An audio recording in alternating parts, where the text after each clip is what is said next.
Oh, there we go. All right. Okay, I'm talking. Nothing's coming out of my mouth. I have the microphone on now, so we're good. Oh yes, hello everybody in chat. I see Haru, Anime Weeb. I know that's Vic. Vic, hi there. Stuka, hey, liking the chill hold music. Yeah, I know.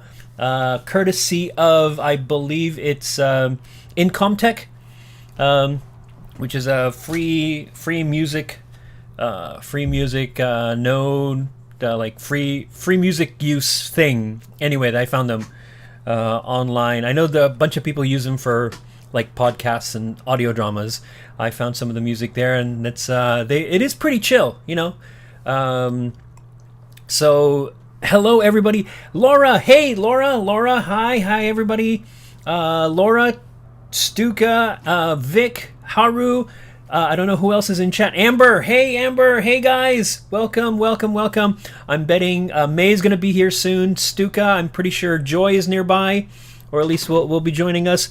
Laura, it's good to see you. Vic. Yes, so let's get things started. I'm sure everybody else will trickle into chat, and I'll say hello to everybody. So welcome, everyone. Just before we start, we do say that... again, we are sponsored unofficially by Starbucks, which is just down the street from me. I've got my coffee there. This is a what am I drinking tonight? We are drinking a venti blonde vanilla latte. So that's my my drink of choice for the evening. And then of course we have in here in the famous bag our Choco Cornet, or actually, you know, the chocolate croissant in there, but close enough. Because you know what is chat without everybody's favorite little pastry, courtesy of Yamabuki Bakery and Saya-chan. And since I'm showing those, there we go. That of course we got Arisa, and I have to. There, look at her, she's so cute. Look at the keychain. Anyway. Yes, Hassa for our unofficial sponsor. Yes, thank you, Jay. Good to see you. Welcome aboard, Captain. Welcome. So let's get things started, shall we? All right, here we go. Let's start the show. So first off, welcome to episode 13 of Anime Show. Let's anime. I am your host. You guys all know me. For all you lurkers out there who are not in chat, hello, welcome to the show. I'm glad you guys can make it out here. If you just want to drop in the chat to say hi, go for it. We don't bite much unless you really want us to. That's a bad joke. I know. I'm full of dad jokes again. Hey everybody, remember from last time. But anyway, all right. So we're in episode 13. Yes, we're in double digits. We've gone through a dozen episodes, technically 11. So this should be episode 12, since we started off with a different title in episode 1 and then switched over to Anime Show in episode 2. So if you take it as a whole, we're at episode 13. I'm just numbering them as 13. We're gonna run with it. I'm gonna run with it. I'm sure you guys will like to run with it too. So we'll get that going. So it looks like I did check. My microphone is on. I'm pretty sure you guys can hear me.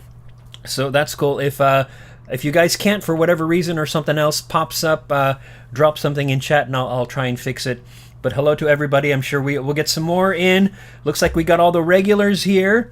So first of all, I want to start the show off with a couple of shout-outs. The first one, since I mentioned her earlier, Laura PUYO, who is in the audience with us, who was in chat. Now, you guys have seen Laura here before, right? She's been in at least 2 or 3 of the streams, participating in chat and just hanging out, you know, saying hi to everybody and just chilling, you know, being chill. But as you might know, Laura, or in case you don't know, Laura, since she is watching the show, she is a big fan of Bandori. She's a great Bandori fan. I'm sure she loves everything about Bang Dream and everything that goes along with it. And along those lines, did you know that she is like our Bandori girls, because she is also a musician. She's a singer-songwriter. So I'm doing a shout-out for her. on the show. She sings and writes music. She's got a new song out. Just came out, I believe it was last week. It's called Latido Estelar, and you guys can find it on your favorite digital platform, Amazon, Spotify, all that good stuff. She's got a YouTube channel that's got a bunch of her songs there, so you can listen to some of it. And I think there's 4 of them, if I remember correctly. I got them all. So I'm at the end of the show. I will link in the show notes to her YouTube channel. She's also on the Gram. She's on Instagram if you want to follow her there. I think she does some of her music stuff there too. So check her out. She's got some good stuff. The music is great. Lots of fun. Very, very catchy. She plays her own instruments. She's kind of like Kasumi, right? Or everybody else in our favorite show. She's like SHIYOU. She's like Lisa. Well, she doesn't play bass unless Laura. Can you play bass, or are you just guitar? Come tell us in chat. But anyway, so go check out her stuff. She's got some really cool things out there. The next person that you should check out, the man is here with us today. The anime weeb, you guys know him as Vic. He's got a YouTube channel which he's just started. I guess he'd been dropping content there for a while, and then it looks like he stopped for a little bit, and now he's got some new content up there. So go check him out. Like with Laura's stuff, I will link to everybody at the end of the stream, so you can check out. He's got a YouTube channel. Go support him. He is a weeb just like the rest of us. He's another Bandori fan, so go check him out. We'll boost the signal for him. So go Vic. Yeah, we got you. We got your back. So yeah, check out the notes at the end of the show, and we'll get those links out to everybody for you to check out. So we take a sip, and then from that opening, we're going to move into the first part of our program, which, as everybody knows, begins with this. And just remember, just let it seep through you. Let it seep through you, okay? All right, here we go.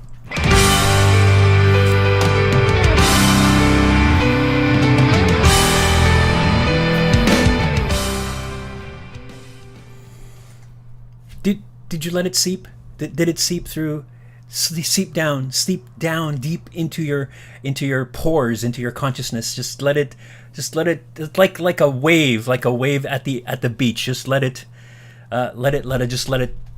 hit you. You know.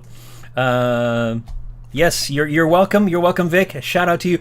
Oh, Laura says I can play just guitar and drums. Oh, so you're like Kasumi and Saya combined, or Ako or Tomoe, and we'll just put you together. And wasn't there a 4-coma with who is it? I think it was Popipa. We're talking about Otae playing drums, or it was the rabbit that was playing drums. She plays guitar. You're like Sae, right? And Kasumi. So yeah, you're just so cool. You're cool. You play both. We just want to see you play both at the same time. I think Kasumi wanted to do that. There's probably a lot of coordination that needs to be done for that. So anyway, let's get down into some Bandori stuff. So first of all, I have to, because it was so much fun last time. But yeah, let's just have.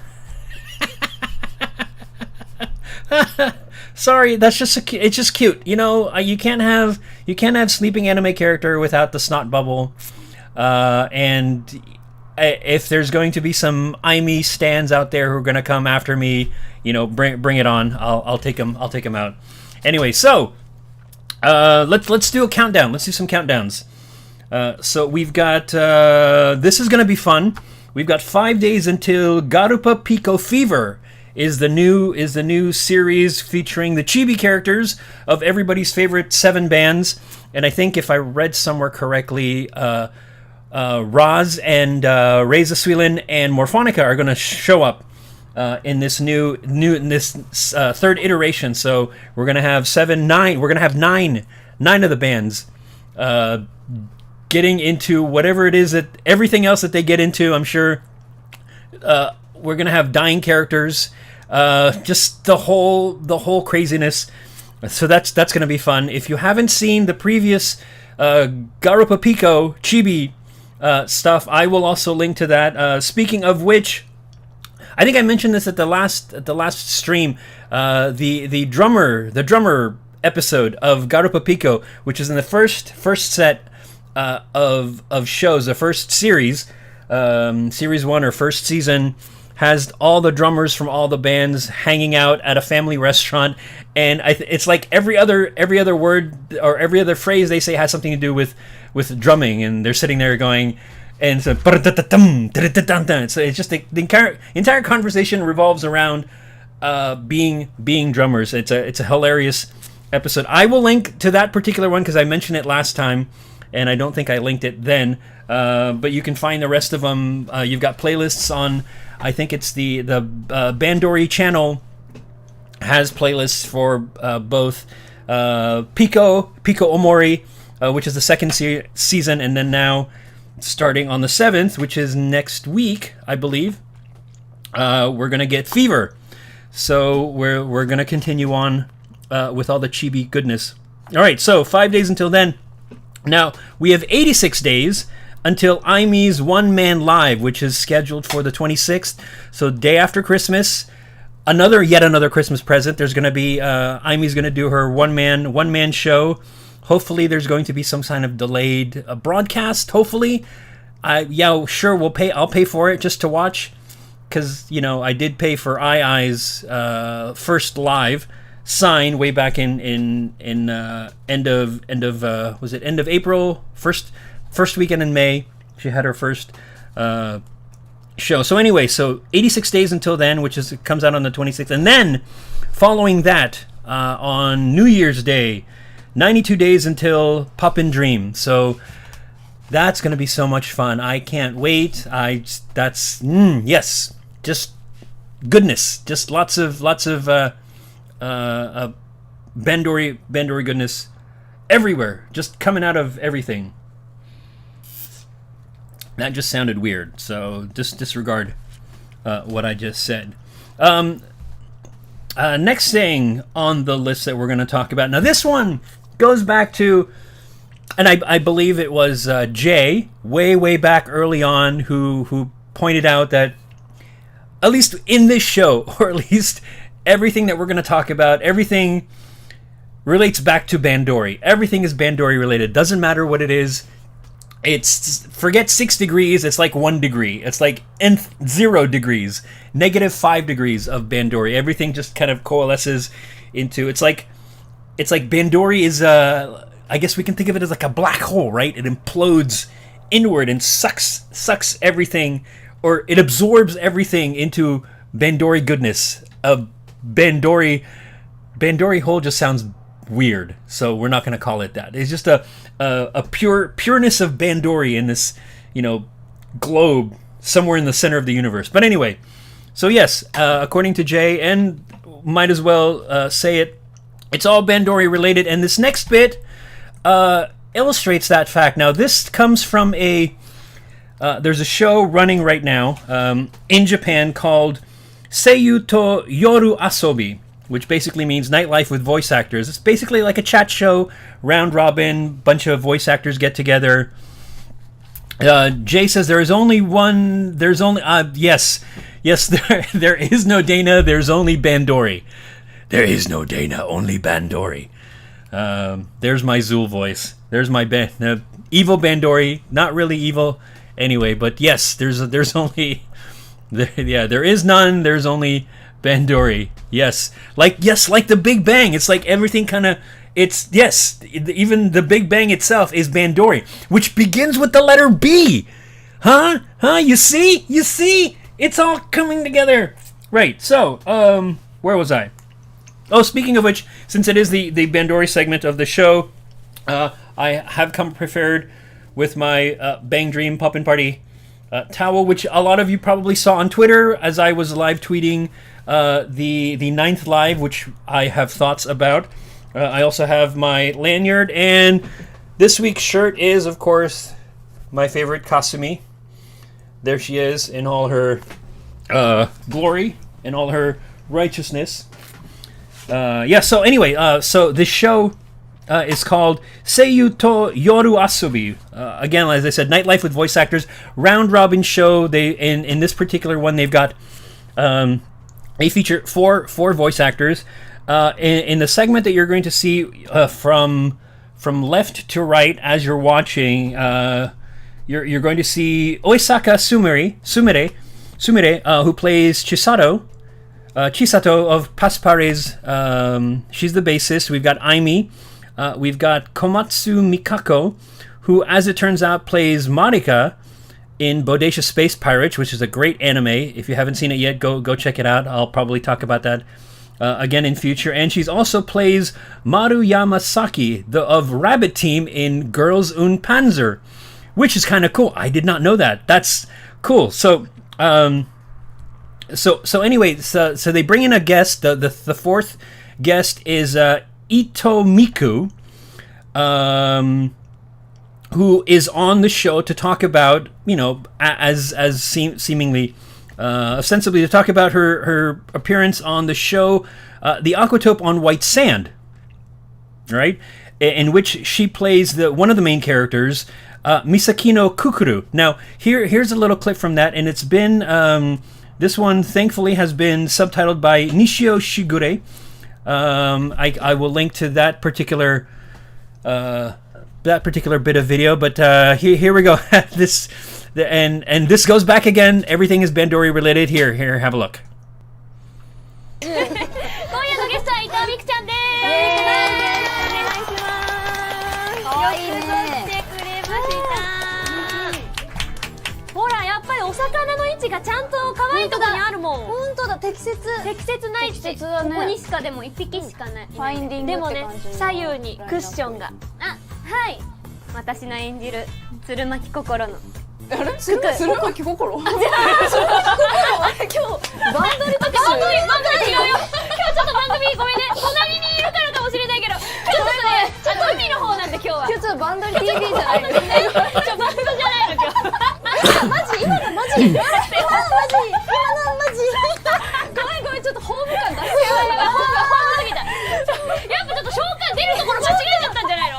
ちょっと今日ちょっと呼び寄せるとこ間違えちゃったんじゃないの？ちょっとバンドリキャストとして呼んじゃったかな今日ちょっと私。ちょっと今日呼びこれクラフトラックの魔法陣でしょ。間違えちゃったでしょちょっと。間違えてんだよ。魔法陣が間違ってたんだって。違うんだよ製造元が。私のせいです。私のせいだ。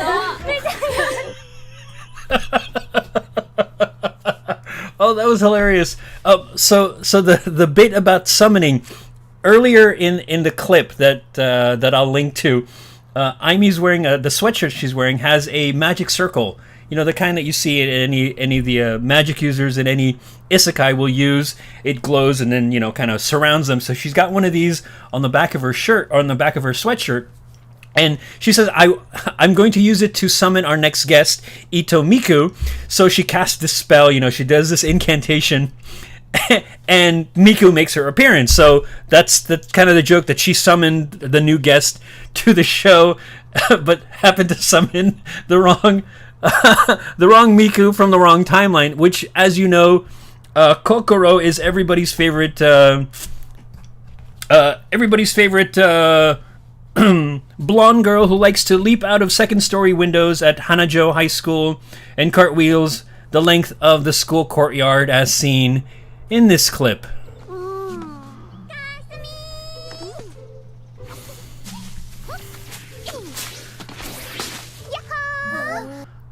What even?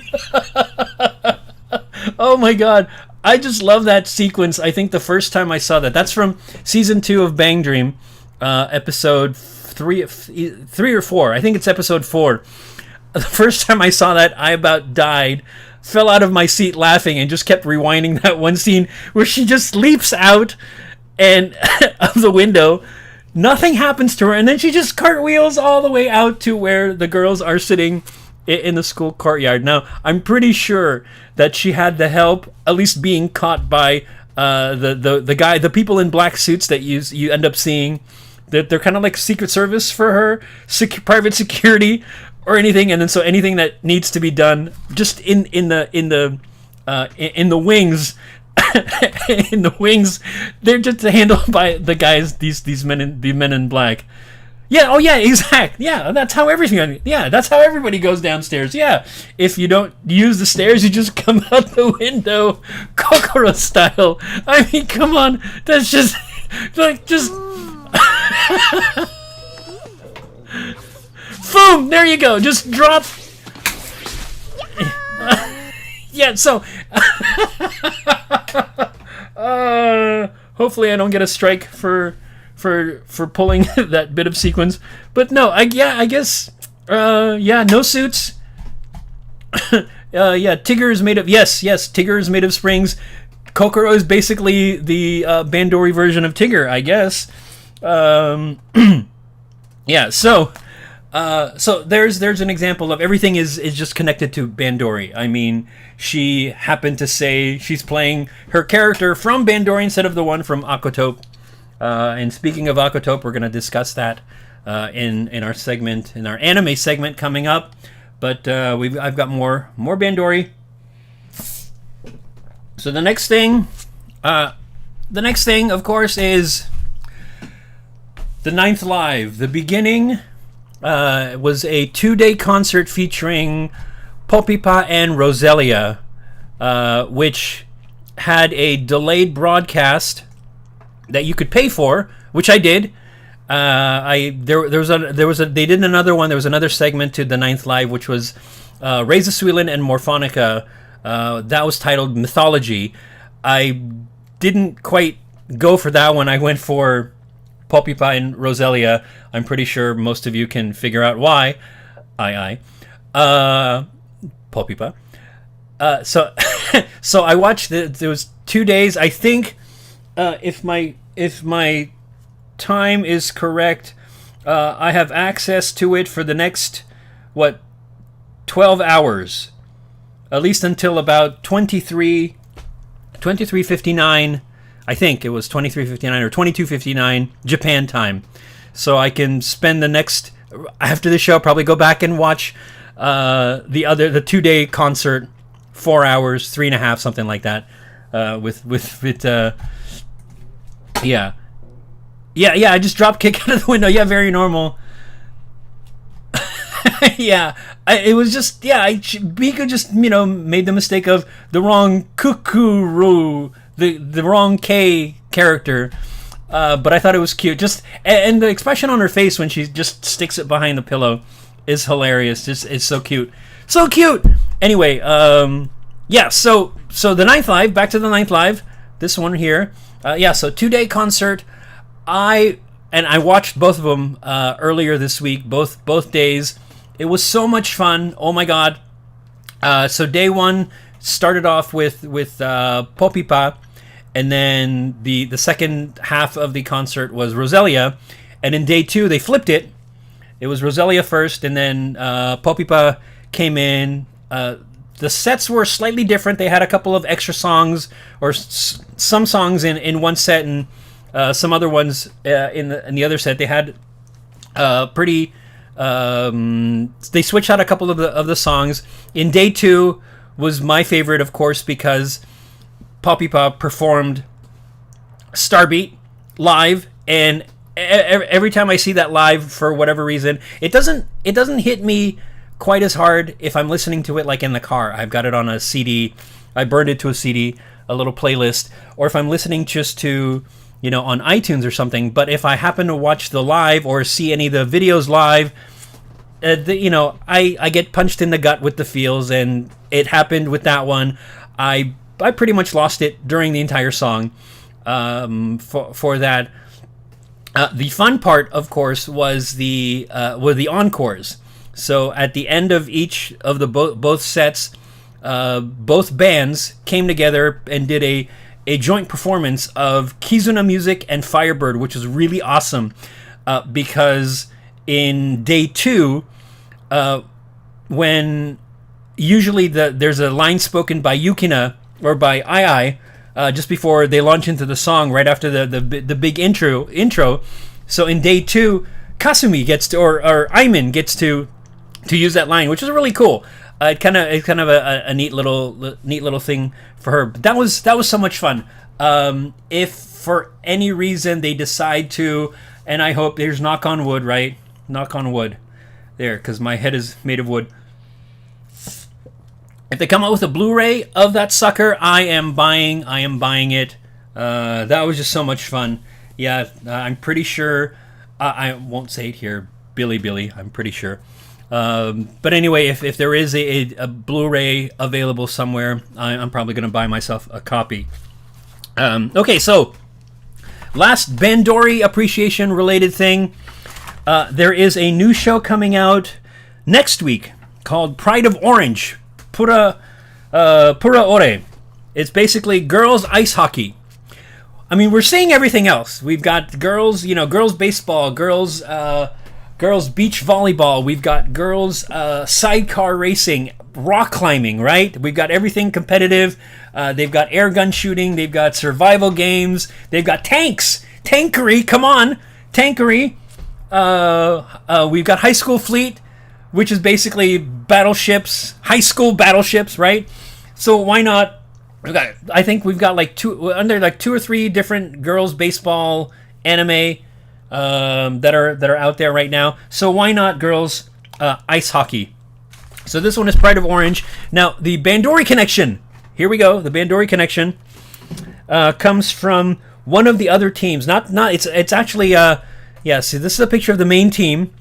But the Bandori connection comes from one of the other teams that I was able to find out, called Kushiro Snow White. So on this team, we have Uesaka Sumire Chisato from Pasupare. We've got Kokoro, again. Kokoro, right?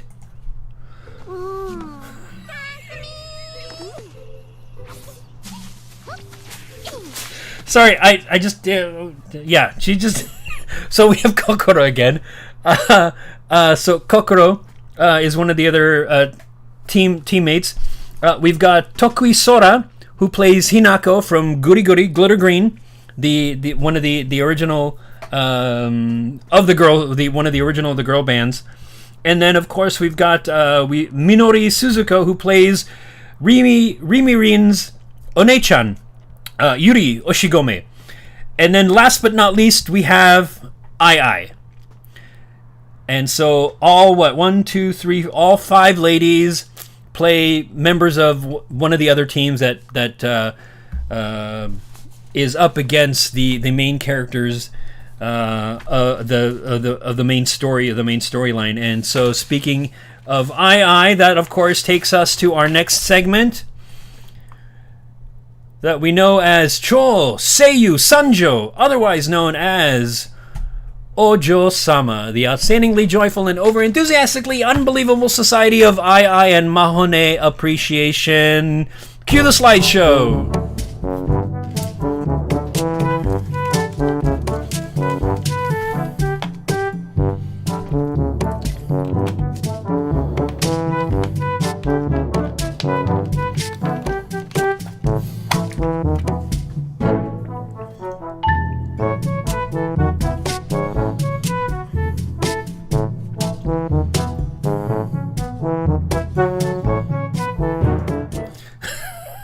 Yes, of course. Yes, Stuka, I know. Big surprise. Very nice, very nice. I applaud you for that. You get 200 points. 200 anime show points. That's good to...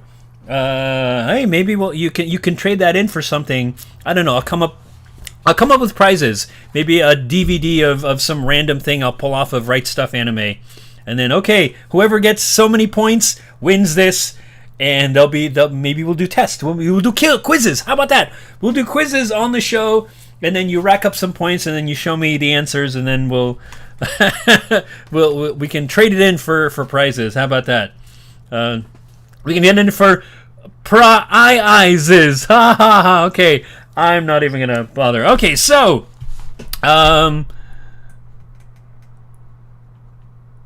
here on Ojo-sama, it is October. As we all know, the 10th month, which means it's Ai birthday month, right? Because Ai is born Her birthday is on the 17th, which is in what, two weeks? 2 weeks. 2 weeks from tomorrow.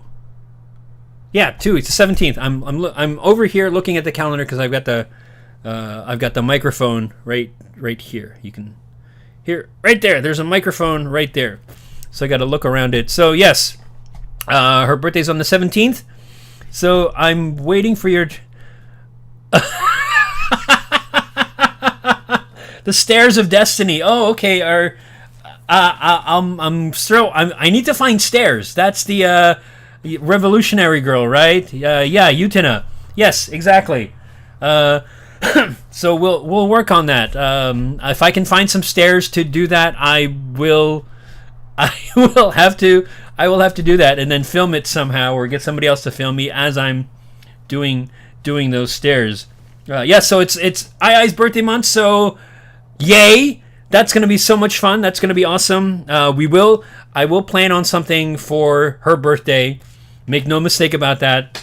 I have no idea what it's going to be, but yes, we'll just keep in mind it's birthday month for Ai. And speaking of Ai and Maho, I wanted to share this little clip of something I found. This is the two of them. Well, there's four of them actually, but it features the two of them specifically. So this is from the BUSHIROAD Game Fest event that took place in August of this year. I didn't get the exact date, but it was 8 of 2021. And this little segment, it's a bigger part of a bigger segment, but this segment, it features Momoyo, Ai, Maho, and Kuroharu. And in this particular segment, they're doing a contest on who can perform the kendama. You know, it's the little ball cup game, right? You flip it up onto the cup. So this is a little clip that I again, like with every clip featuring Maho and Ai, like the arm wrestling one, or anything from I Love Pro Wrestling, I just have to watch it multiple times because when they get when they start doing zany stuff, it's all madness. And it's just so much fun. So this one is the two of them, not necessarily battling it up, but performing their expertise with the kendama. I flipped the video because at first I want you to see in the original clip, which I will link to. In the original clip, Maho goes first, and then Ai goes next.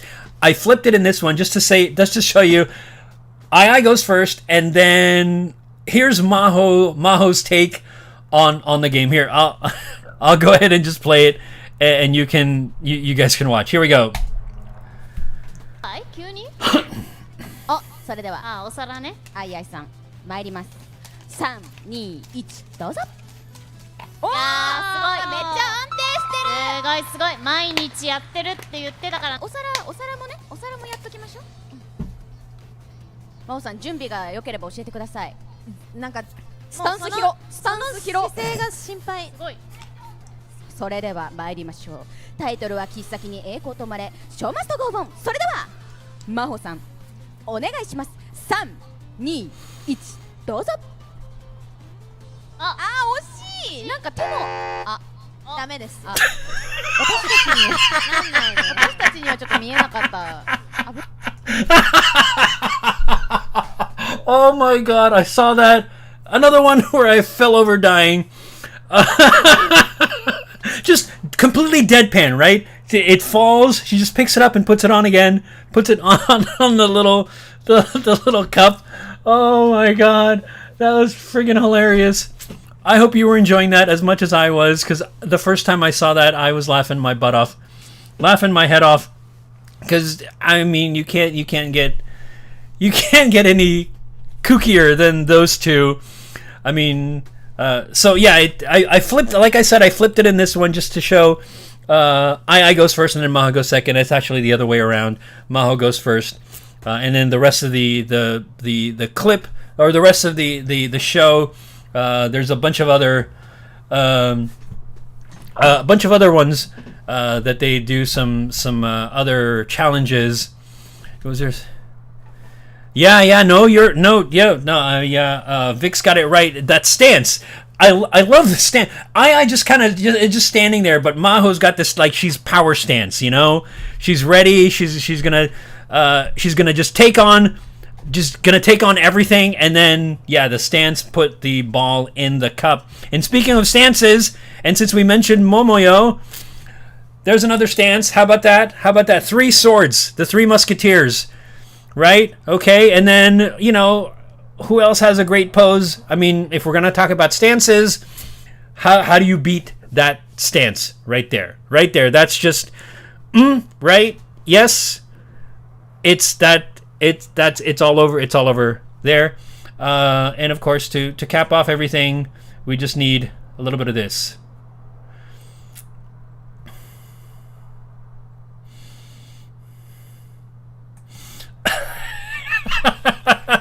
Those two, I swear, I think it was May who said, oh, maybe it was Haru. Was that you who said they're just controlled chaos?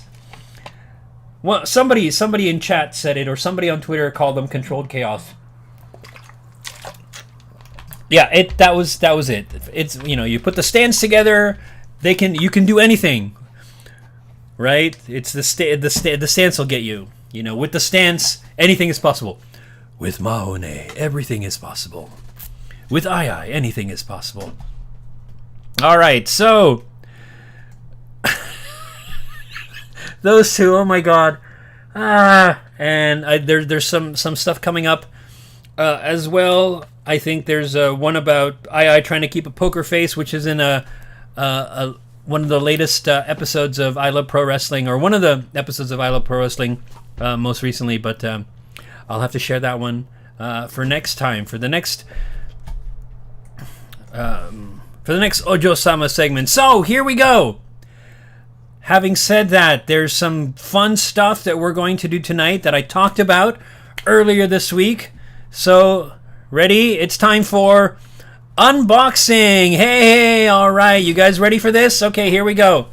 I'm gonna move a couple things here, and then we'll get to some of the unboxing. I've got the items, just 2 of them right here, right? Here we go. Oh, wait. Let's get some music going here. How about that, huh?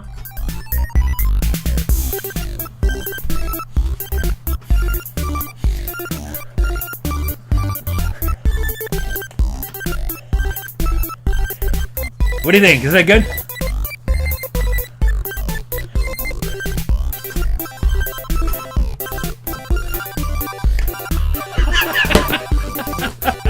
That's the coffee talking. That's the, I swear.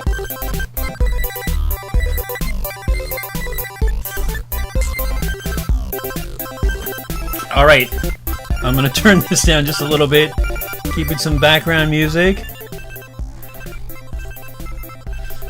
Oh yeah, I completely agree, Jay. Every unboxing should come with a dance. Here we go.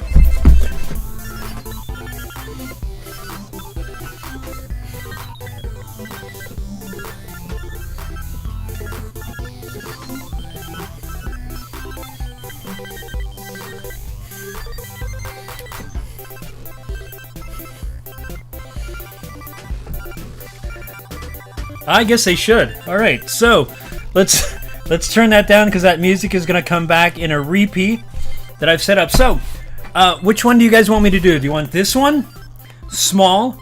Vote for small or large. Oh, what happened to the music? There we go. There we go. All right. Okay, which one? Large, small. Large, large, large, small. Small, large, large, small, small, large, small, large, small. What do you think?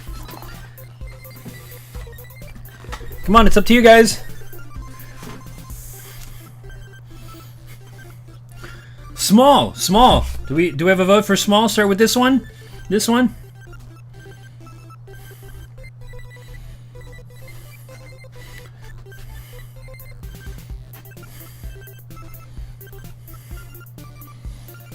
Two votes for small. Do we got one more? We got one more?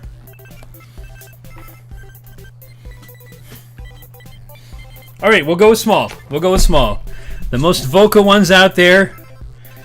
All right, I've got my little tool here. Here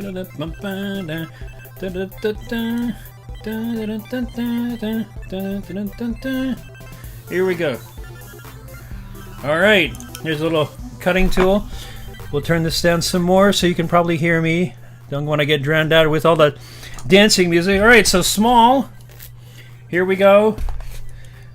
I'm going to have to set up something where you guys can actually see the box being cut open, right? And I don't kill myself with this little blade.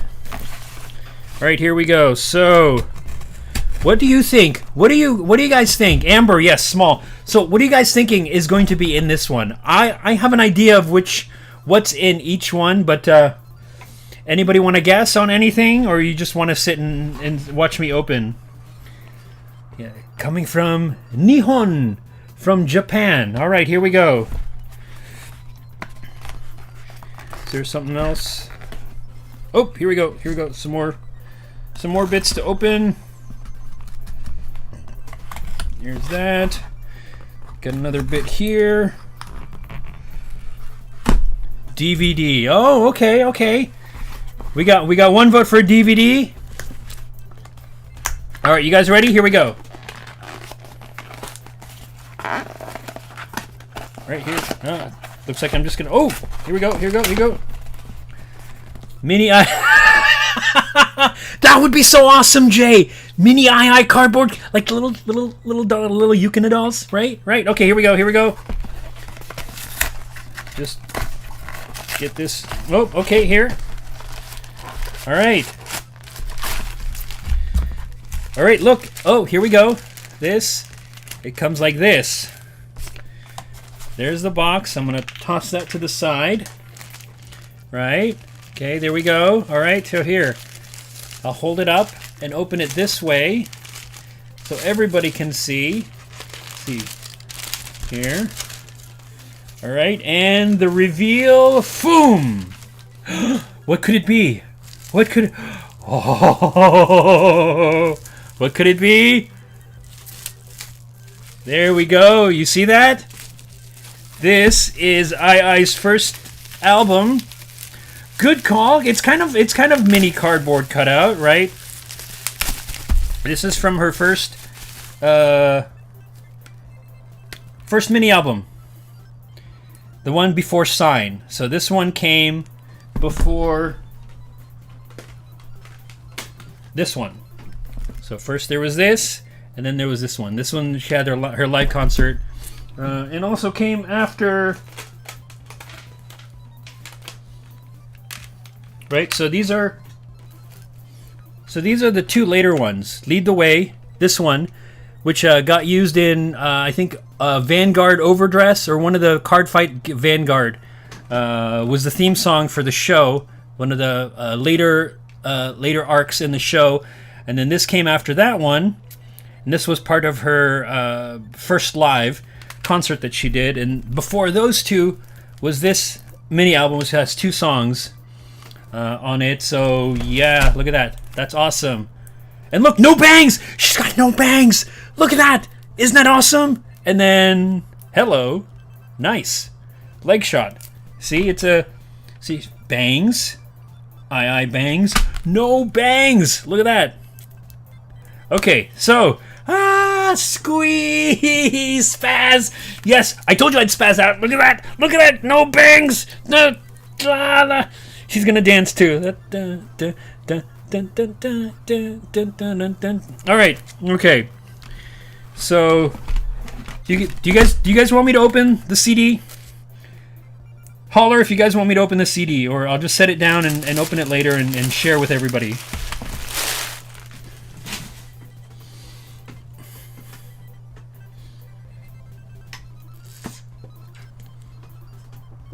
Okay, so we got that one. Let's see. Can it be considered Bang Dream with no bangs? May! Hey, May! Yeah. Well, they're sort of ish, right? That's sort of like still kind of Bang-like. And, you know, I mean, she's got them in there. Here. There. You can see. Hey May, you're just in time. I just opened this one. So this is from the small box. I hope you're enjoying the music in the background. I started off with a little dance. You want to see part of it? It goes like this. Oh, man. Oh, there we go.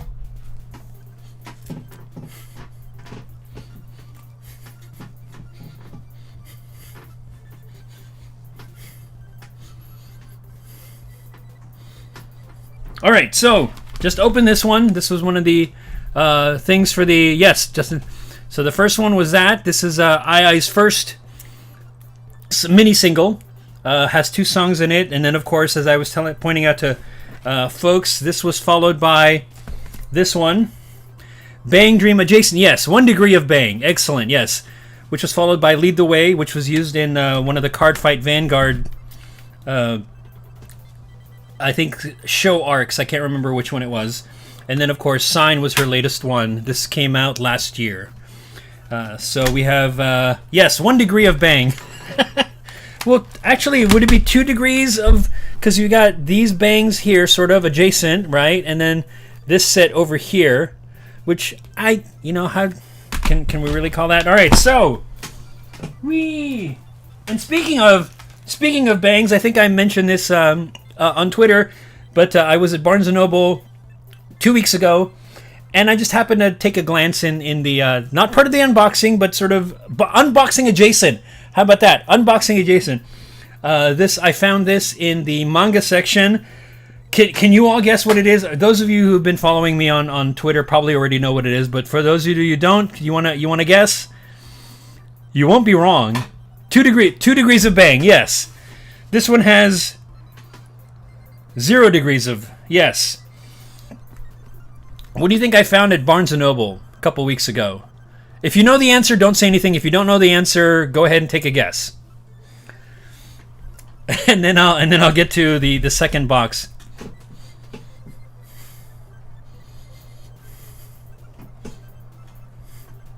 Yes, May knows. Anybody want to guess?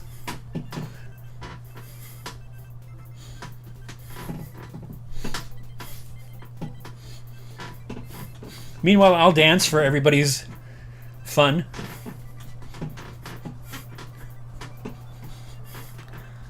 I think you know, May.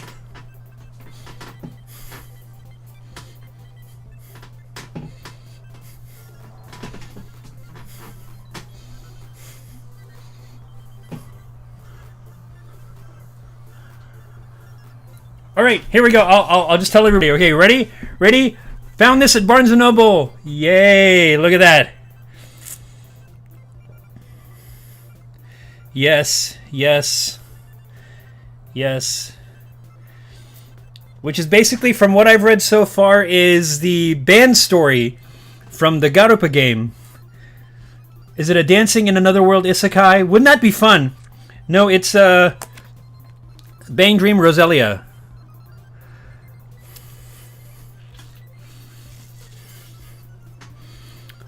Wouldn't that be cool if there was like a Dancing in Another World isekai? Yay! Yes, May, you got it right.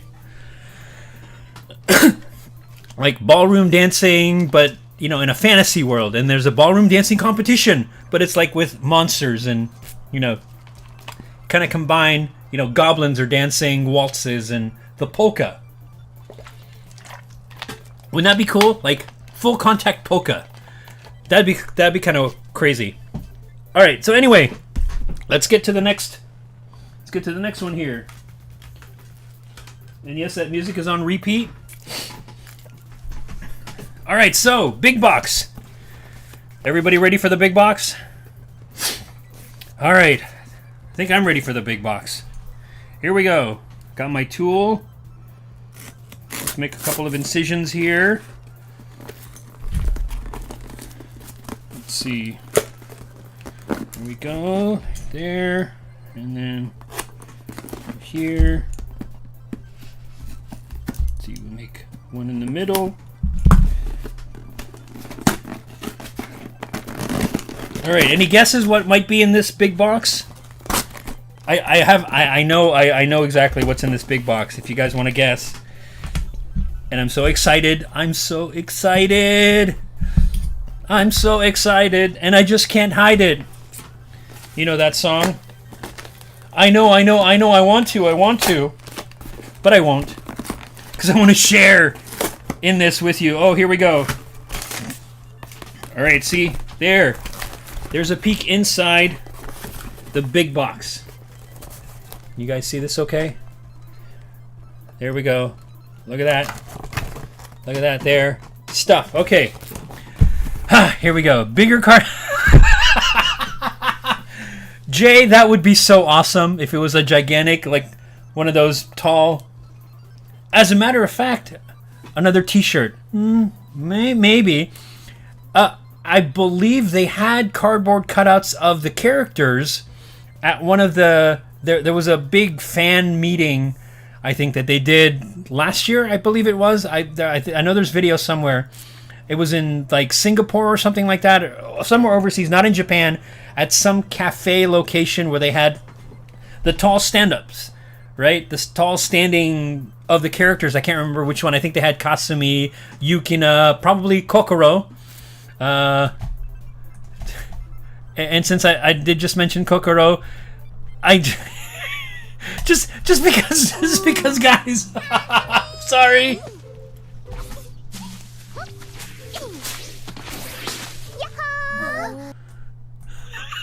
Sorry guys. That's just so much fun. Just that's, I mean, yeah, I think everybody should go downstairs that way. Out the second story window, down, and then do somersaults. Okay, so let's get to this unboxing. We'll take another sip. All right, here we go. Oh, yes. Yes. Oh my god. Oh my god. Oh my god. Oh my god. Oh my god. Okay. First of all, I need to remove some bubble wrap from... Ooh, yes. Yes, yes, yes, yes. Oh my god. Oh my god. Oh, awesome. Oh, so much awesomeness. Okay, hang on, guys. Removing that. La la la la la la. Oh boy, oh boy, oh boy, oh boy, oh boy, oh boy, oh boy, oh boy. Okay, you guys ready? Are you ready? All right. So in chat, tell me which one I'm gonna grab. One, A or B. Which one do you want to grab first? A or B? It's gonna be completely random. When I reach in here, I'll show you guys. There are two things in this box. I'm gonna grab A or B. Which one do you want me to grab first? This is fun. I'm getting audience participation. Come on, Arisa will help. Arisa's gonna dance.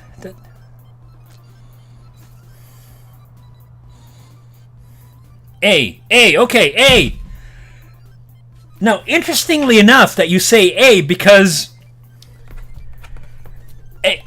you're gonna see why A is such an interesting, because A is,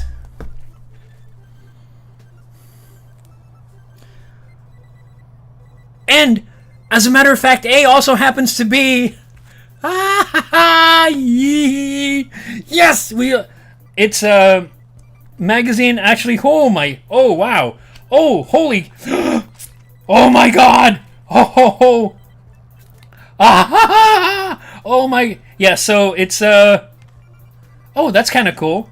They've got somebody else is in there too, but yeah, how about a card of Aimi? Starts with an A, and then, oh boy, yeah,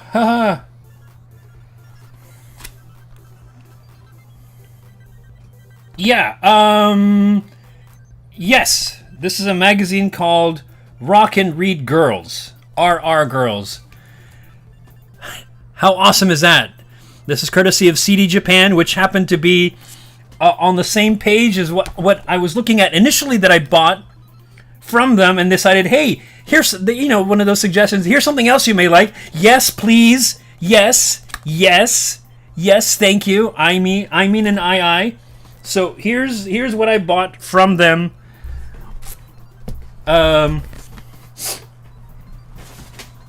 oddly enough, because you said I, it just, well, it fits with this one because it's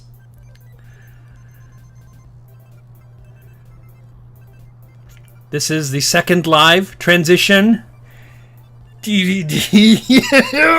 Yes.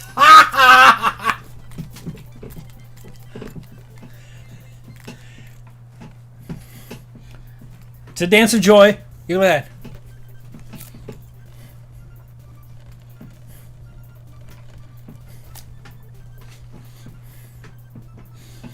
That, of course, the DVD and the CD were the purchases of note, and then that magazine just happened to be there, so I said, sure, I'll take it. So, yeah, there we go. Here's some cool pictures on the back. There's Momoyo as Karen Aijo, and I believe that's probably, it's either, is that Karen? That's Karen. Can't quite tell who that might be. Is it Hikari? No. Anyway, but that's Review Starlight. It's the DVD, the second live, and I believe if I read it correctly, it's region free, so I can play it in my DVD on my Blu-ray player. This is yes. Yep. It's, and I think yes, it's got the Blu-ray and it's got a CD with music. Yep. Yes. So it's the deluxe set. So yes, I'm very.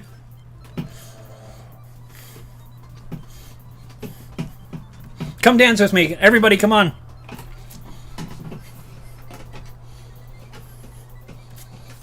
With the lanyard. Now with the CD. And dance with I. And spin. Look at them, they're spinning. They're spinning. All right. I have lost my mind. But you guys probably knew that already. Given everything. So, yes. There's the unboxing for you. Okay, so there. I hope you enjoyed the music of the unboxing. And just, and then her. Okay, so anyway, dance. Dun, dun, dun, dun, dun. Okay, so having done the unboxing, let's hydrate a little bit, and then we'll get to our next segment of the evening, segment number 3, which is everybody's fun segment. Let me go ahead and put this. Give me a sec. I'm going to put the the little multi-tool knife away so I don't stab myself. It would be bad to stab myself on camera. Pretty well. Yes, I've pretty much lost my mind. But it's fun to lose my mind, especially on stream. That's a prime example. Just everybody's dancing along with me, right? You gotta like who was it? Who was saying? I think it was Jay. You had mentioned in chat. Yeah, every unboxing should come with a dance. I think that all unboxings should be dance worthy. I mean, it doesn't have to be something elaborate. Just, I'm chair dancing here, right? So we're just gonna little boppy music. That makes me sound like I'm now it's preserved for eternity. Yes, it is. It's on stream. It's archived. I'll probably just download the stream with that little bit of the dancing and say the unboxing, and then and then just me going nuts with everything. With everything. So that was all the fun stuff that I got. I'm so excited. I'm probably in the market for some more merchandise at some point later on down the road. After all, episode of Roselia is coming out, right? Coming out in was it the 15th of December? Both episode of Rosalia 1 and 2 are coming out at the same time. Blu-rays, I believe, or DVDs, something like that. So that might be due for another unboxing, right? When that comes out. I think it's cool that they're coming out both at the same time, so I can get it and I can share that experience with all of you here on chat. Okay, so without further ado, let's get to our next segment, and we all know what that segment is, right? Join in.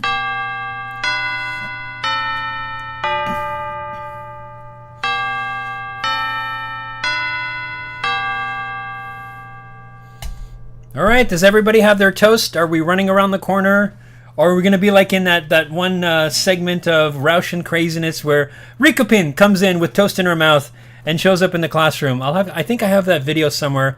I'll pull it up the next time we do anime time, and that whole thing, I'll run that little bit there. So, tonight on anime time. Yes, the unboxing dance. Yes, that should be a thing, right? Maybe I'll put that on. I'll put that as an upload to my YouTube channel that you guys can just flash. Here's his Abner in his element before he unboxes, just dancing, and then maybe I'll do clips of the stuff that I've unboxed, but mostly the dancing, right? With the boxes. Anyway, the boxes are dancing too, and then I spin me and I. Anyway, so, okay, here we go. Anime. We got a couple things to talk about. But first, something that popped onto my Twitter feed just before we went live tonight. It turns out that Crunchyroll now has the Dirty Pair as part of their catalog. So classic anime from must have been the mid 80s. These are a pair of mercenaries, work for hire, who go out and take on jobs, and interestingly enough, every job they take on usually ends in something getting destroyed. That's why they call them the Dirty Pair. Kei and Yuri. And if you guys remember my my anime origin story, this was the duo that I ran into early on. That I started collecting stuff. Hadn't seen anything until I got to college, when I finally found, I believe it was the Nolandia Affair, of Affair in Nolandia, that I finally got to see a copy of. Before that, it was I just gotten the script. Way back when we would download scripts that somebody had translated and, follow along with the movies, because we didn't have subtitles at that time. At least the ones that I had gotten my hands on.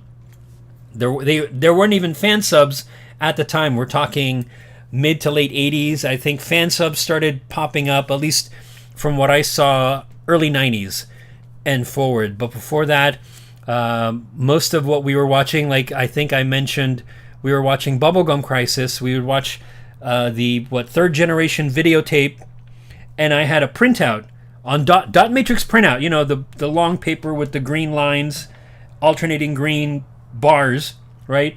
I had the printout of the script, and I would... Do you know how hard it is to try and figure out how far along on the script you are to make sure that you're actually reading at the same time as the people talking, especially when the printout isn't very dark because you use up too much ink, right? Or you're missing a page and you completely botch the meaning of what it is that you're trying to figure out. Thank goodness for subtitles. Later on, even fan subs, but yeah, that process of reading the script along with the episode was you got tired. You got tired after a while. A little frustrating sometimes. But anyway, so Dirty Pair is now part of the Crunchyroll catalog. I don't know if they've got the movies in there too. I think there were two. I know there was one big movie, Nolandia Affair. I think there were a couple of other ones too, or either longer episodes or something like that, or like a longer arc. But they've got the series on Crunchyroll now, and I think there was also a Kickstarter for putting it out on Blu-ray, which I think had never been done up to this point. So that's going to be kind of cool. I will check it out, depending on how much the Blu-ray is going to be. We'll have to see it to add that. I mean, I already have Robotech. Not the Funimation, not the new Blu-ray. I've got it on DVDs, which they remastered, and I managed to get my hands on the big box set. I'd grab it for you, but it's on the other side of the room. Do you want me to grab it? Do you want me to grab that? I mean, it's just a big box. It's got Macross, Southern Cross, and Genesis Climber Mospita, Macross, Southern Cross, and New Generation. Next Generation. Yes, Robotech Next Generation. The third one with the motorcycles. But anyway, it's still, out of all of those, Macross is still my favorite. That I think that's just the for me the pinnacle of mecha anime at the time, and I still think it holds up. I believe May had just done a rewatch of it not too long ago, up to and including the movie Do You Remember Love, one of my favorite movies coming out of that era. There, if you haven't had a chance to watch it, watch Macross and then watch the movie Love Do You Remember. It's just a great retelling in a 2-hour version, and I love the artwork, the updated artwork, character designs in that one. And for now and forever, aside from Nausicaa and aside from the ladies of Bang Dream, Lisa Hayes, Misa Hayase will always be one of my favorite anime characters. Just I don't care for Minmay. Sorry all you Minmay stans. She was maybe that's it was Misa. It was all about Misa. So anyway, let's get to some of the stuff that we wanted to talk about. So we've got 4 things that I wanted to cover today. One of the new ones that came out on Crunchyroll that I thought do you remember? I thoroughly enjoyed it. I think it was a great retelling in a capsule version of the entire series. Kind of got all the high points. I mean, I wish they had done a little bit more of some of the other characters, but really the story is basically the triangle, right? And I'll probably cover Macross and Do You Remember Love in another episode. We'll save it for there, because I have thoughts of that. I mean, that basically Macross was what I grew up with. The majority of my early anime watching, not counting Nausicaa, not counting the stuff that I'd seen earlier on, but the majority was through high school, was basically Robotech. And then now I've just started I was able to find the original Macross in Japanese, so I want to watch that. But Robotech was anime for me for the longest time, for at least for the 4 years of high school. That was anime to me. It was all about Robotech. I think I had mentioned in my origin story all the conventions that I went to. Got to meet Rick Hunter, Tony Oliver, Reba West, who voiced Minmay. Anyway, so that was maybe I'll do an episode specifically on Macross. The impact of Macross. All right, I'm writing it down. The impact of Macross episode.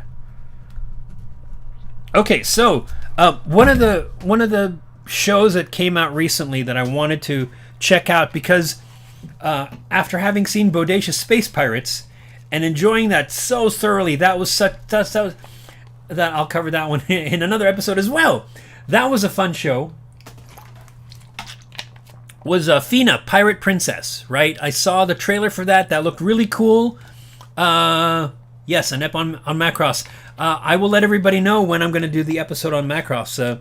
I have many thoughts about Macross, so we'll cover that. That'll be fun.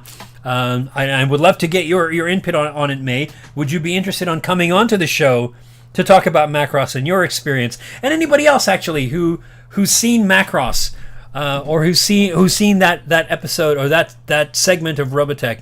They want to come on the show. We'll set up like a Skype thing or something. It's up to you. You're no pressure. But anyway, so Fina, Pirate Princess. I'm not sure about it. I think they've got 6 episodes now, 4, 5, or 6 episodes currently. It's cranking along. Maybe I was not in the right frame of mind watching the early episodes. I just couldn't get into it. Again, this is not, nothing new. There have been times where I started trying a show, couldn't get into it the first go around, and then took another go around to go, oh, okay, it picked it up for me. So maybe this is one of those shows where I just need to get through. I think I only made it to the first episode, and something about it was not clicking with me. I will say this: when the first time I saw Bodacious Space Pirates, I thought this is really slow. Again, like I've been saying, this is probably my frame of mind at the time I was watching it, because when I went back to watch it, I found I ended up binging the first 6 episodes. So, something happened where I just came through, and then, from then on, I started watching the rest of it after a short delay. And I thoroughly enjoyed it. So maybe it's the same thing for Fina. I'll have to go back for it. But so far, my report on that one is it's nothing yet. It's still an iffy. So the 4 shows that I said I was going to talk about: Bokurema, Aquatope, Realist Hero, and Love Live Superstar. Love Live Superstar. You'll save your school and you will go far. You think? No? I'm probably going to get a strike for that one, but that was fun. Okay, so let's start with Bokurema. Bokurema.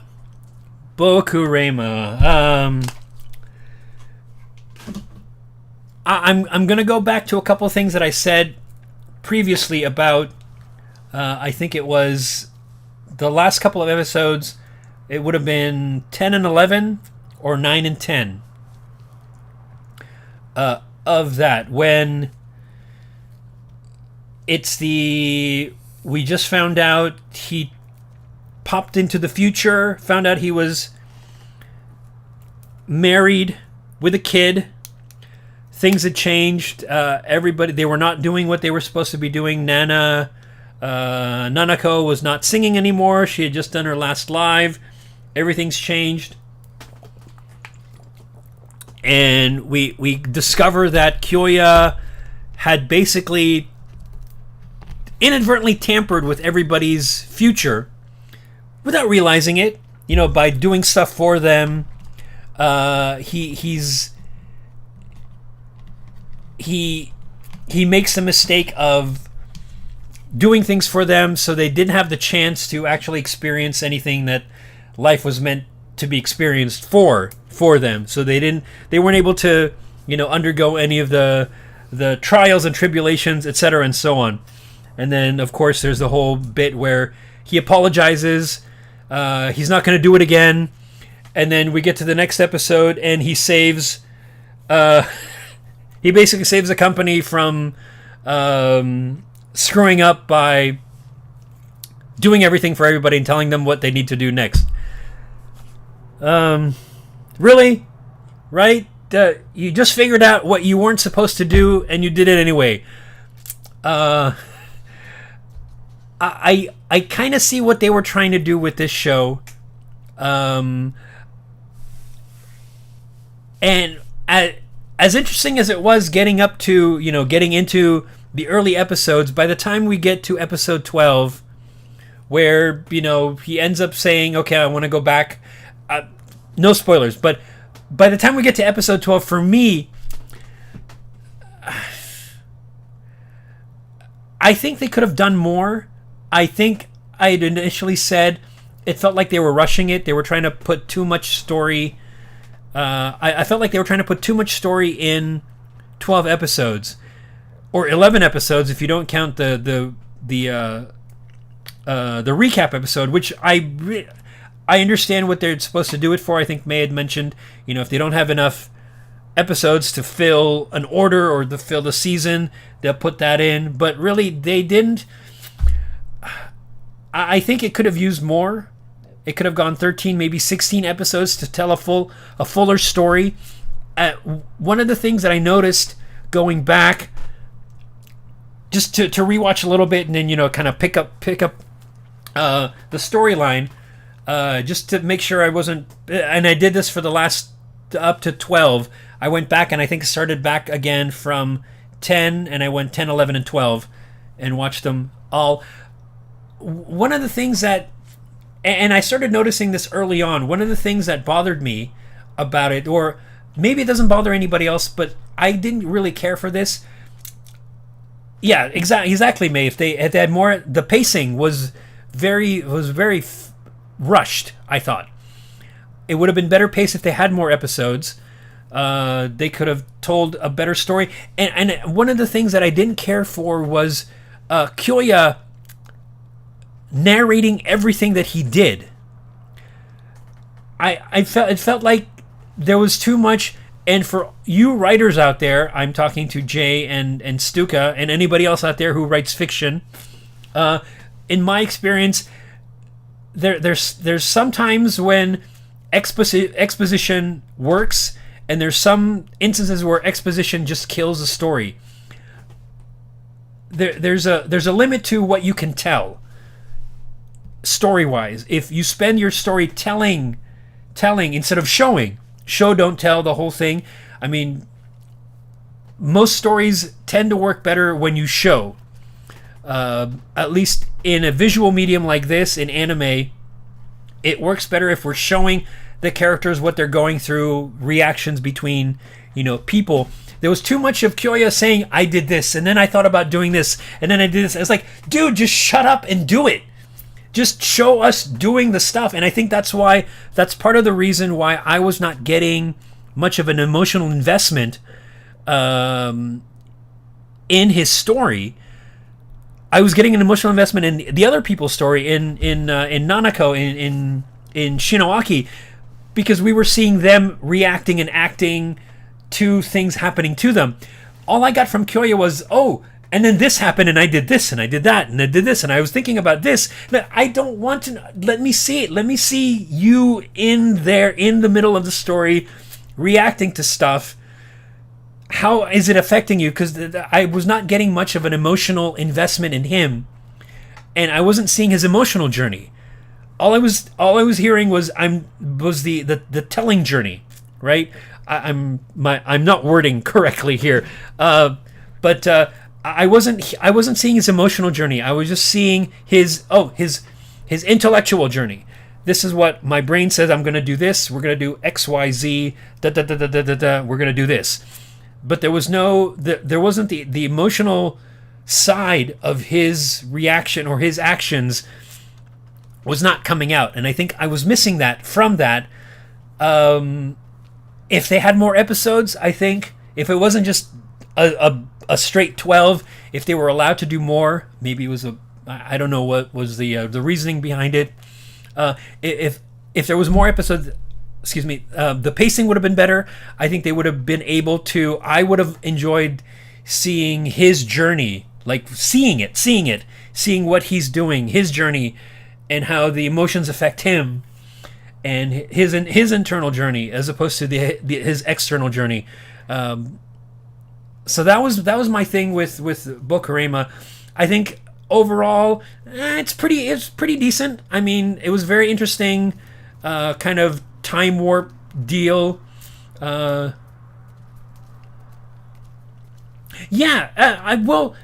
don't know that he was necessarily emotionless as a character, because at the very beginning, all that stuff was really hitting him hard, and I think he was showing emotion there, but for whatever reason, he just either shut it out.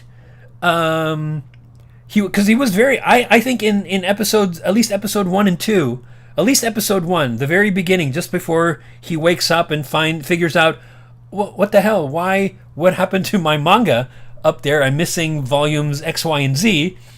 Yeah. He needed. He had the emotion there, but for whatever reason, it disappeared as our story progressed. Jay, there's always needs to be an emotional, external goal and internal motivation in order to... Yeah, completely agree. and I think it also helps that if there is an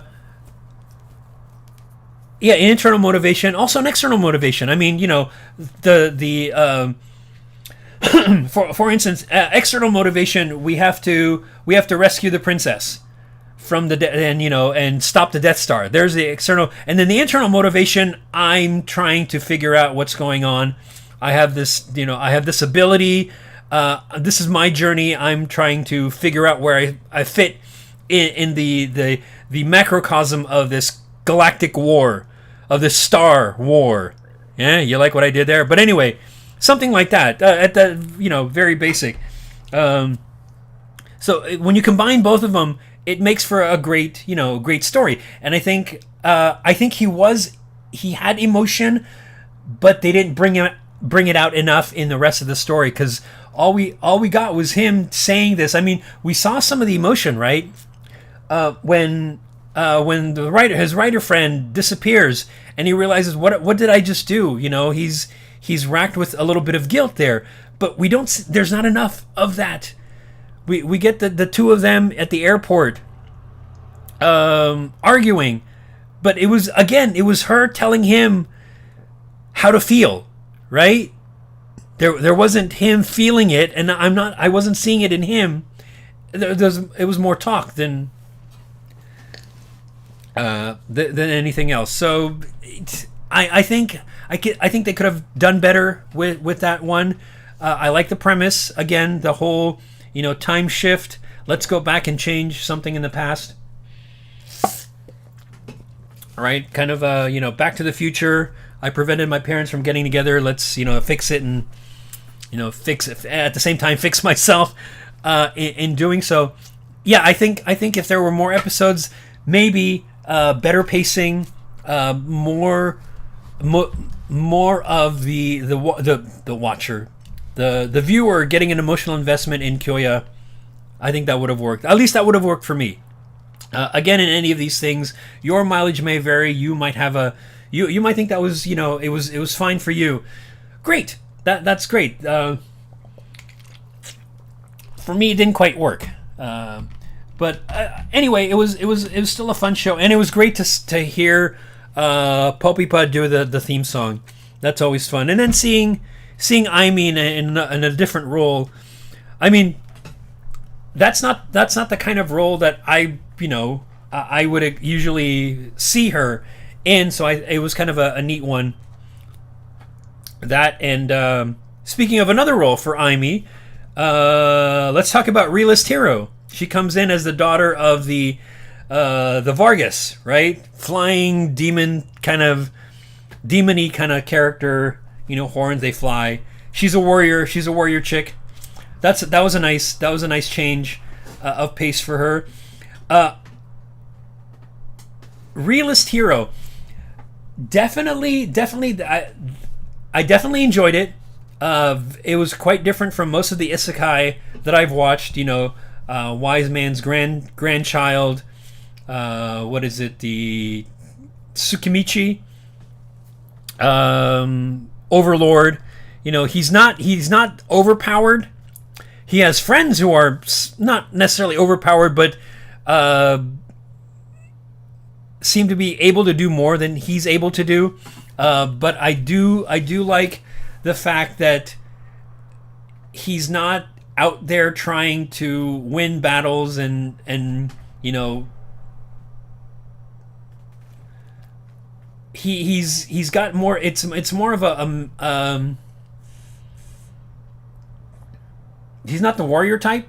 I mean, we saw that in the episode where what's his face tries to kill him, and then everybody else just basically comes in and kicks his ass. We got the bad guy getting pincushioned, ends up like Boromir.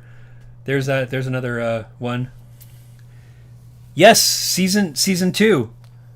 Excellent. Realist Hero. Awesome. Yes, I'm looking forward to it. And I find it interesting too, and this kind of goes along with what we'll see in Akuto. I saw 12 episodes, and it ends with an idol, basically an idol concert, and then of course we had Aimee singing Kazanir as the end song. But at the same time, I looked again, popped up on Funimation, and there's episode 13. That's kind of cool because I thought initially, well, it was kind of like that interesting ending. It's sort of anticlimactic. I mean, yes, he wins over, he frees the city from oppression. Everybody's happy. He's gonna, he's doing a concert to keep peace, and everybody's fine and all is well in the world. But I like that, we get an episode 13, and here comes the Empire of Man coming in, going, you're supposed to, the Mankind Declaration, yes, you're not a signatory, but, we don't like the fact that you've just taken over Van, right? And here comes, the sister of the Empress coming in with her forces, going, we're gonna have a little talk. So I'm kind of curious. So far, all we've seen is Soma is just basically pretty much again realist hero saves a kingdom. It's and he's not quite Lawrence from Spice and Wolf. There's not a lot of the economics there, but this is more like what are we talking here?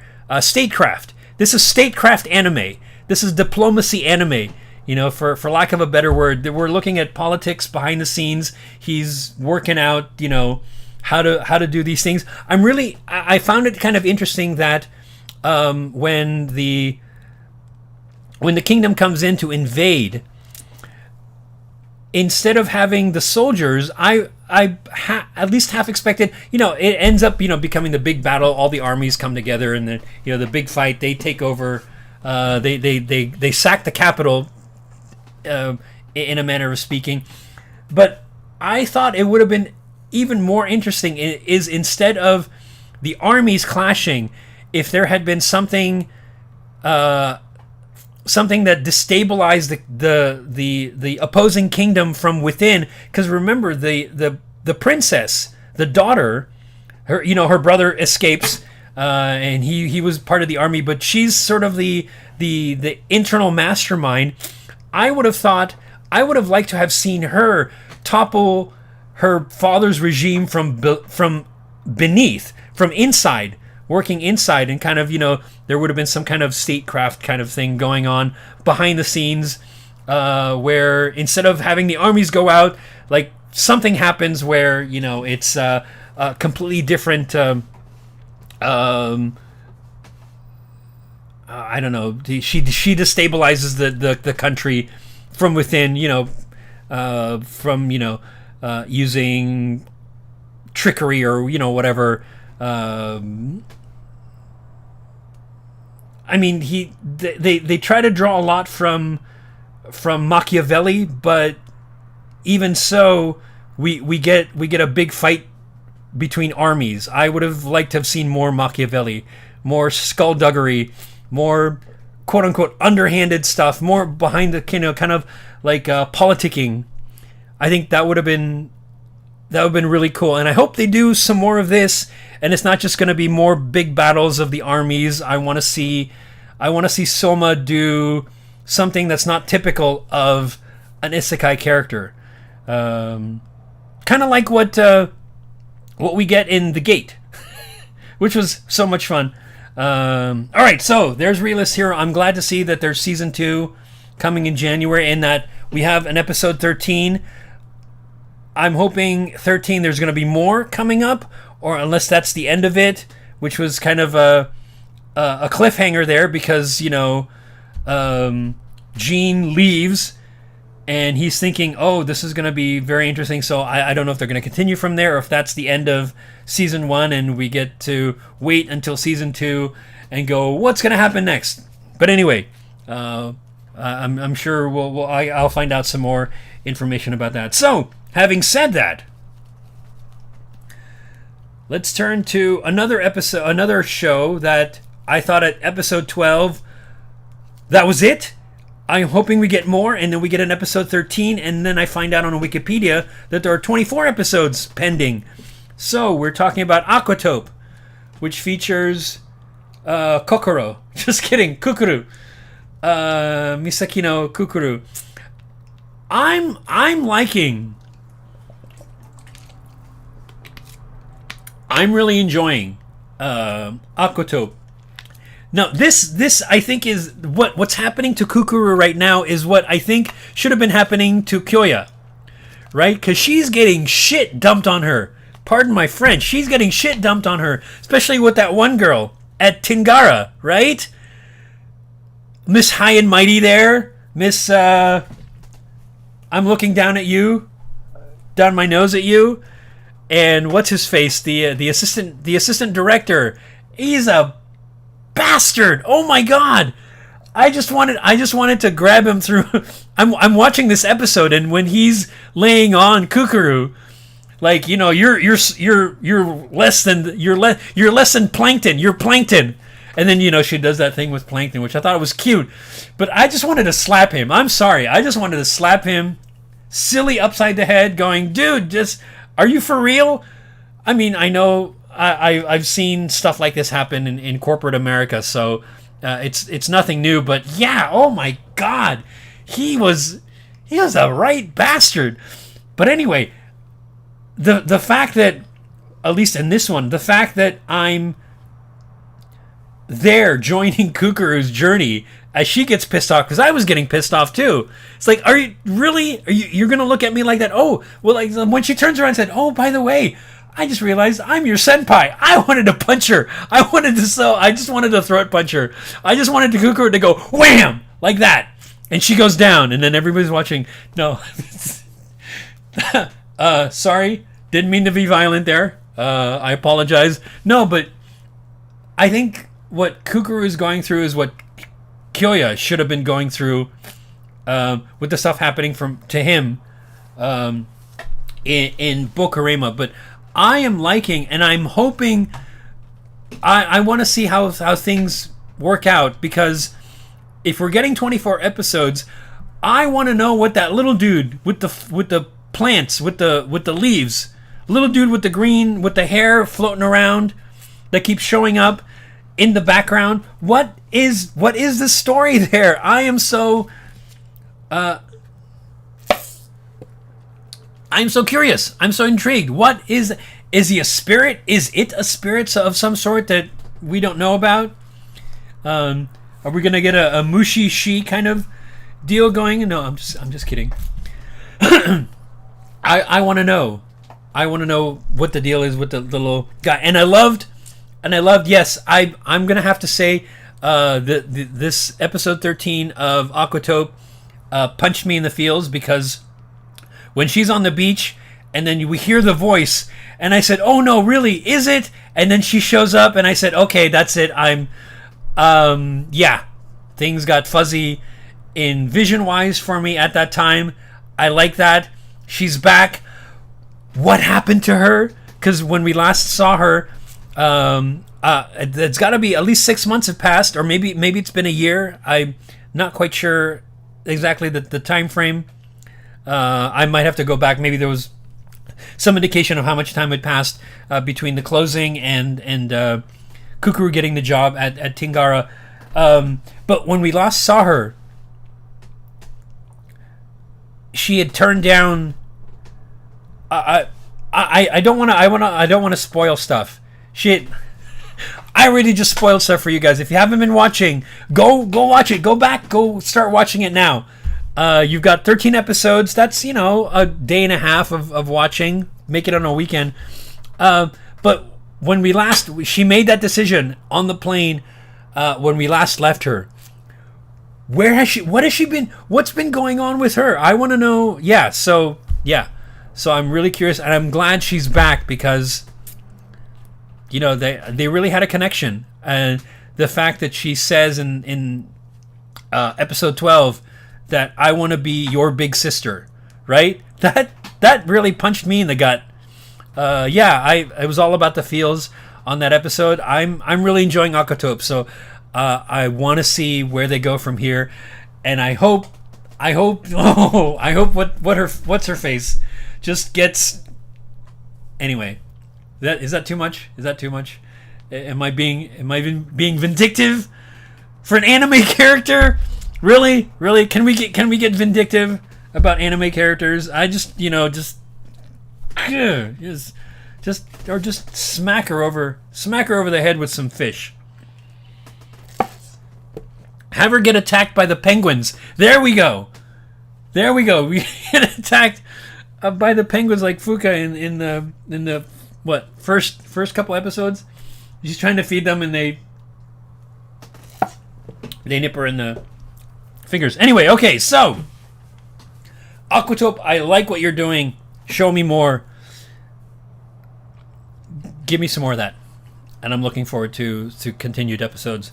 All right, last one. Love Live Superstar. Oh my God. This show. Oh. All right, so way back when I first got started, before I ran into Bandori, I had watched these were one of the early idol animes that I watched. Yeah, let the penguins attack her. I would love to. Just, here, you go feed them. All right, guys, go get them. And all of them just show up. And, of course, you know who else was a penguin? I was a penguin on Kimono Friends. Yes.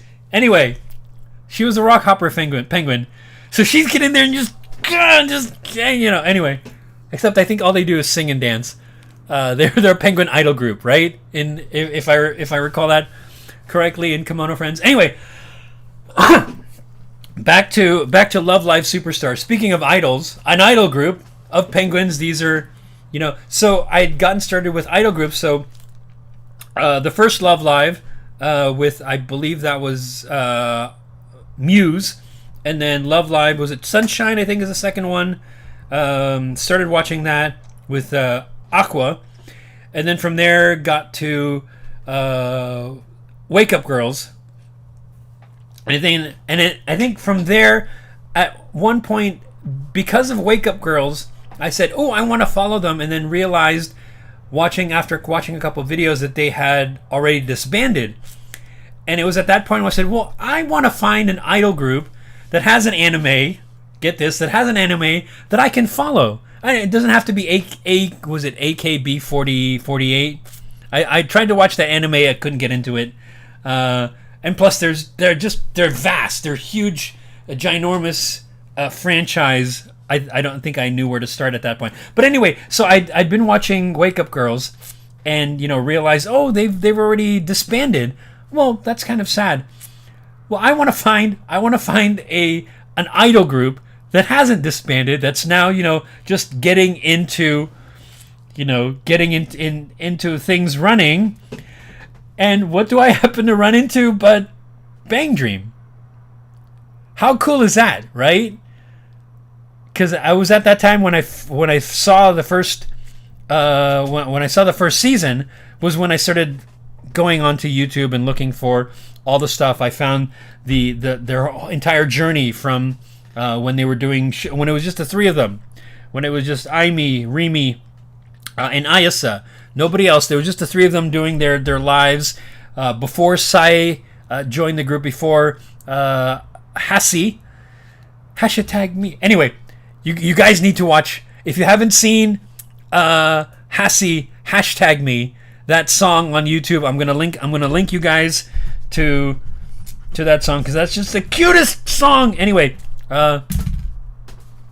yeah. So by that point, I went back and started trying to find all the stuff about the Bang Dream franchise, especially about Poppin'party, the early days, and I remember seeing some of the stuff online, some of their early shows where they were playing basically a live house, like they do on in the series, little 500 seat venues, kind of dark, smoky, and then all of a sudden, you go from there. 2 years later, they're playing Budokan. Come on. How cool is that? It's like going from, a little podunk town bar with chicken wire in front of you to playing Madison Square Garden or the Hollywood Bowl in 2 years. That is just friggin' epic. But anyway, so now we get to Love Live Superstar, and just before this, I think there was Love Live Nijigasaki High, which I'm still in the middle of. That one I'm finding gets dark quick in terms of not. Yeah, it kind of gets dark quick. I mean, they're doing some serious character story stuff, and that's sort of a slow watch for me for those kind of things. I'm that's not my thing. I'm more, there can be serious stuff, but some lightness in between is sort of my thing. Which is what they do for example, in Aquatope. I mean, there's some serious stuff, but there's also a little bit of humor with some of the other characters, some of the banter back and forth. But anyway, so Love Live Superstar. I am enjoying this one. Oh my God, these 5 girls are the funniest bunch I have ever seen. I mean, talk about what's the best way to describe them? It's basically if you took the GARUPA PICO Chibi Bandori girls and you turned them into another idol anime, you would get the antics of these 5 girls in Love Live Superstar. I mean, this last episode alone, oh my God, just there's that trying to figure out what they're going to call themselves, and they do this live stream where they're trying to figure out, or they're trying to get people to tell them, and they just go completely bonkers. Oh my God. If you haven't seen it, go. I think it's episode 9, this latest episode. There's this sequence where I think they just completely lose it, and I think I was dying during that entire sequence. That was so much fun. And then plus it's just very, very wholesome. I think I really love the fact that Canon all of a sudden starts singing in public, kind of like a musical. In a musical, in the middle of a scene, people just break out into song, right? And there's a sequence in the first episode where she breaks out into song, and then Cuckoo is there going, "Oh my God, you are so awesome!" And she's like, "What did I just do?" And I thought that was hilarious. And the song was catchy and fun, and very bubbly and very bubblegum pop. I like it. I'm looking forward to seeing what they do in the show. I think it's fun. It's a fun little show. In terms of how it fits into the whole Love Live concept, I'm hoping, just like the other ones, the idea was, as a school idol, they were going to save their school, either from closing or what have you. I'm hoping they do it for this one. I like the fact that I'm going to give a couple things away. Well, maybe I won't give a couple things away. I think I've already been doing that for most of this stream. So no more spoilers. Go watch it. There's some really cool life connecting things. There's some background stuff that gets connected to the current foreground happenings. I will leave it at that. And I think it was really cool that episode. It was episode 8 where we get the connection, where we find out the connection, and then we see that there's a connection, and then we find out what it is, and it's driven home. And yes, I outside of Bang Dream, outside of the episode of the school festival, which I think is episode 8, 7 and 8, and episode 3, outside of Bang Dream, and outside of Aquatope, no, actually, yeah, including Aquatope. Aquatope kicks you in the feels. Definitely kicks you in the feels. So does Love Live. So does Superstar. And yes, those 2 episodes, yeah, I got teary eyed. That was very, very much, very emotionally well done. I think the emotional stuff that's missing from Polka. Are we gonna go back to that again? But anyway, no. Love Live Superstar, I want to see where they go from here. I am enjoying it immensely. These 5 girls are hilarious. Sumire. Oh my god, with the with the roly-poly? What the even? Oh my god. That was so good. Yeah, watch episode 9. I think I just... Hang on a sec. Sorry, folks. Episode 9, that one scene where they're live streaming was friggin' hilarious. I'm gonna have to watch that again. In fact, after the stream. So let's see. Where else are we gonna go? Was there something else I want to do? No, yeah. So those were the ones we're talking about tonight. Bokurema, Aquatope, Realist Hero, Love Live Superstar. Bokurema, as I said, it is what it was. If they do more with that, I'd be curious to see what happens next, because it looks like there was a cliffhanger kind of deal at the end of episode 12. But unless they really do something with Kyoya in terms of his emotional journey, I may stop there. I'm looking forward to the rest of Aquatope, more Realist Hero. I like that the season 2 is coming in January, and then Love Live Superstar. I want to see what these girls do, and I love the madcap antics that they get into, and just the these girls are hilarious. Oh my god! Again, it's like if they took the chibi, if they took GARUPA PICO and turned it into another idol anime outside of GARUPA PICO. Incidentally, speaking of Bandori, again, everything is Bandori related, right? Speaking of Love Live, I think I pointed this out on Twitter. Anybody else notice this as I was looking through Love Live stuff? So in Love Live Sunshine, we get characters who are from Seiren High School. Huh? In Kukugumi, we have Seiren General Art Institute. Ah. Is there a coincidence? Is there some sort of cross pollination going on? Is there are we getting Kukuru and Kokoro from a different dimension? From Bandori-related going into another anime. Again, it's all Bandori related.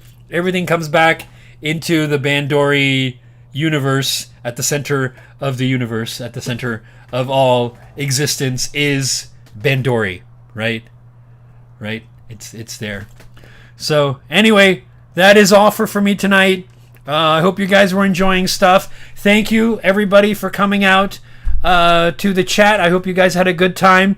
We're gonna look at an episode doing Macross next time. If not next time, at some point on.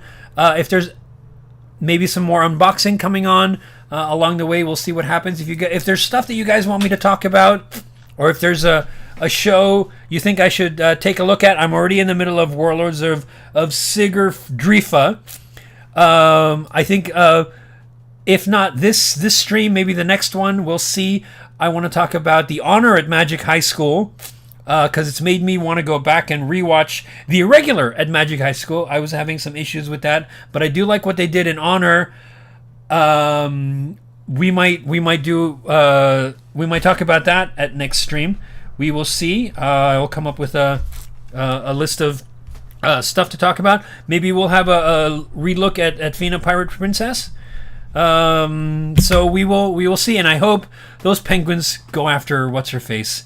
Really, I swear, if she gives Kukuru more grief, Kukuru, not Kokoro, we're not going to jump out the second story of of Hanajo this time. So anyway, thank you guys for coming. Remember, as I mentioned before, go check out Vic's YouTube channel, The Anime Weeb.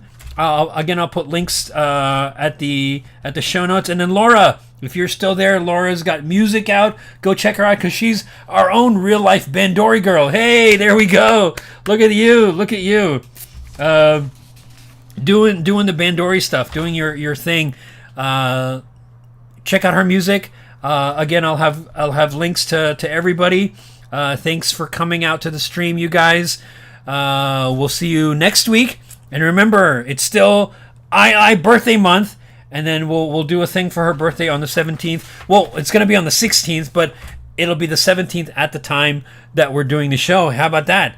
That's weird how time works, time zone. Anyway, all right. So, everybody, I hope you have a good night. Thank you for coming out. Hope you glad you enjoyed the dancing. I'll put some of that on YouTube. And now, again, as Stuka said, it's there for eternity. Or somebody said it's saved for all eternity, for posterity. That's all it is. So good night. Thank you guys again for coming out. We'll see you next week for episode 14. All right. Have a good night, guys.